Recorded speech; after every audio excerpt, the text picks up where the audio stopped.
میں نے ابھی نبی کریم سرورد عالم صلی اللہ علیہ وسلم کی ایک حدیث آپ کے سامنے پڑھی ہے۔ اس میں نبی کریم سرورد عالم صلی اللہ علیہ وسلم نے یہ فرمایا ہے کہ عقل مند کون سا شخص ہے جس کو عقل مند کہا جائے۔ عام طور سے دنیا میں عقل مند اس کو کہا جاتا ہے جو مختلف طور طریقوں سے دنیاوی مفادات حاصل کر لے، بڑی شاندار طریقے سے تجارت کرے، پیسے کمائے، یا لوگوں پر اقتدار حاصل کرے، لوگوں کے دلوں پر حکمرانی کرے اور بڑے اعلیٰ منصب پر پہنچ جائے، اپنی تدبیروں سے، اپنی کوششوں سے اعلیٰ منصب تک پہنچ جائے تو سمجھا جاتا ہے کہ یہ بڑا عقل مند ہے۔ لیکن نبی کریم سرورد عالم صلی اللہ علیہ وسلم نے عقل مند کی تعریف یہ فرمائی۔ عقل مند کون ہوتا ہے؟ من دان نفسہ، عقل مند وہ ہے جو اپنی نفسانی خواہشات پر قابو، وعمل لما بعد الموت، اور مرنے کے بعد کی جو زندگی آنے والی ہے اس کے لیے یہ دنیا میں کام، وہ ہے عقل مند۔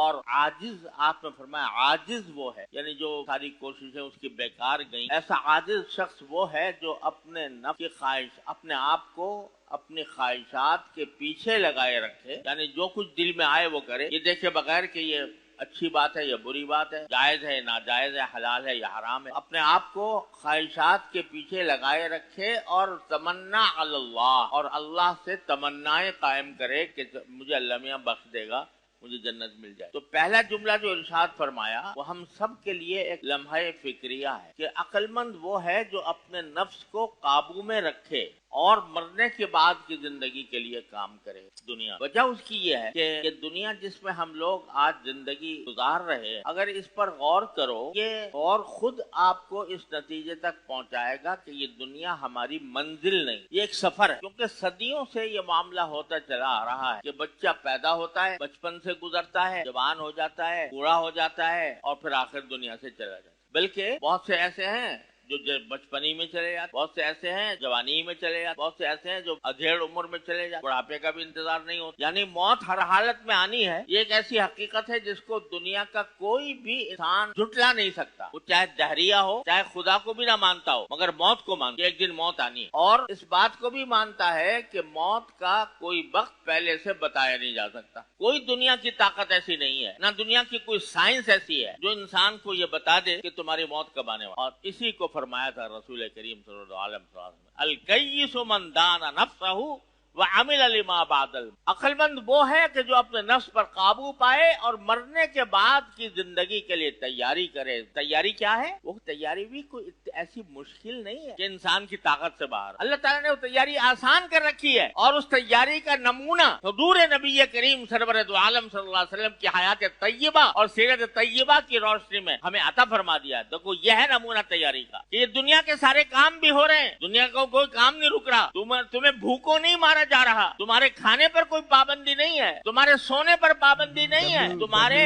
اپنی جائز خواہشات کو پورا کرنے پر پابندی نہیں ہے، صرف چند ہدایات ہے جو تمہیں دی گئی ہے۔ وہ کیا ہے کہ 5 وقت کی نمازیں تمہارے ذمہ فرض ہے، رمضان کا روزہ تمہارے ذمہ فرض ہے، سال میں 1 مرتبہ زکوٰۃ ادا کرنا فرض ہے، سال میں 1 مرتبہ، سال میں کیا بلکہ پوری عمر میں اگر استطاعت ہو حج کرنا پڑتا، اتنا آسان کر دیا جائے۔ اور گناہوں سے بچنا، گناہ بھی انہی چیزوں کو قرار دیا گیا ہے جو انسان کے لیے مضر ہے۔ اگر شراب حرام کی گئی ہے، شراب حرام تو ہے ہی اپنی جگہ، لیکن انسان کے لیے مہلک ہے اس لیے حرام کی گئی۔ زنا انسان کے لیے مہلک ہے اس لیے حرام کیا گیا۔ سور کھانا انسان کو کی طبیعت کو، اس کے مزاج کو بگاڑ دینے والی چیز ہے، اس کو حرام کیا گیا۔ اور جھوٹ بولنا، غیبت کرنا، دوسرے پر الزام لگانا، بلا تحقیق باتیں روانہ کر دینا، یہ سب چیزیں انسان کے لیے مضر ہیں، اس کے معاشرے کو میں فساد پھیلانے والی ہیں، اس لیے ان کو منع کیا۔ رمضان سے پہلے میں نے سورہ حجرات کی آیات کی تفسیر آپ کے سامنے بیان کی۔ ایک دوسرے کا مذاق نہ اڑاؤ، ایک دوسرے کو تانے نہ دو، ایک دوسرے کو برے ناموں سے یاد نہ کرو، اور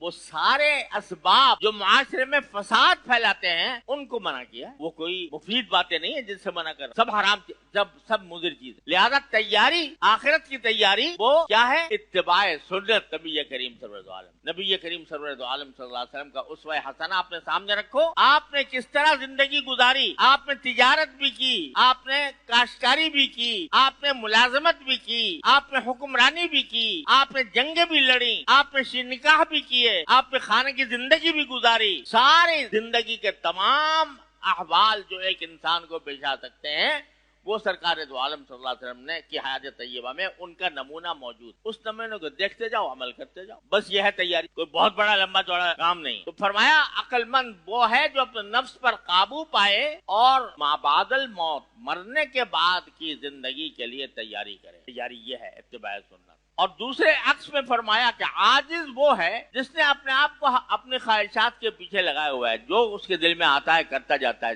اس میں مزہ آ رہا ہے چلو یہ کر لو، اس میں مزہ آ رہا ہے یہ کر لو، اس میں مزہ آ رہا ہے یہ کر لو. اور جب کہا جائے کہ بھائی یہ چیز ناجائز ہے، حرام ہے، اللہ تعالیٰ کو ناراض کرنے والی ہے، تو یہ جملہ بول دیتے ہیں ارے بھائی اللہ بڑا غفور الرحیم ہے، اللہ تعالیٰ بہت معاف کرنے والا ہے، رحم کرنے والا ہے. اس کو فرما رہے ہیں سرکار دو عالم کہ عمل تو خواہشات پر ہو رہا ہے اللہ کے حکم کے خلاف، اور آرزویں باندھی ہوئی ہیں اللہ کے اوپر کہ میں آخرت میں جب پہنچوں گا تو اللہ میرے ان گناہوں کو معاف کر دیں گے، خود ہی معاف کر دیں گے. آرزو میں وہ باندھے، آرزو وہ شخص باندھے جو کچھ کر بھی رہا ہو اور کر تو کچھ نہیں رہا، اپنے آپ کو خواہشات کے پیچھے لگایا ہوا ہے، جو جی میں آتا ہے کرتا ہے، جو جی میں آتا ہے بولتا ہے، نہ زبان پر قابو، نہ نگاہ پر قابو، نہ دل پر قابو، نہ ہاتھ پر قابو. یہ سارے اعضاء انسانی وہ اللہ کی نافرمانی میں استعمال ہو رہے ہیں، اور آرزو یہ باندھی ہوئی ہے کہ اللہ تعالیٰ غفور الرحیم. کوئی مذمت کی آپ نے فرمایا وہ عاجز ہے، بیوقوف ہے. وہ عقل مند کے برخلاف وہ شخص بیوقوف بھی ہے اور بےکس بھی ہے، عاجز بھی ہے. لہذا سبق یہ دیا کہ اگر ذرا بھی تمہارے اندر عقل ہے تو اس زندگی کو آخرت کے بعد کی زندگی کے لیے کھیتی بنا کر استعمال کرو. الدنیا مزرعۃ الآخرہ، یہ دنیا کھیتی ہے، یہاں جو بو گے آخرت میں وہ کاٹ. لہذا ہر انسان کو یہ فکر چاہیے.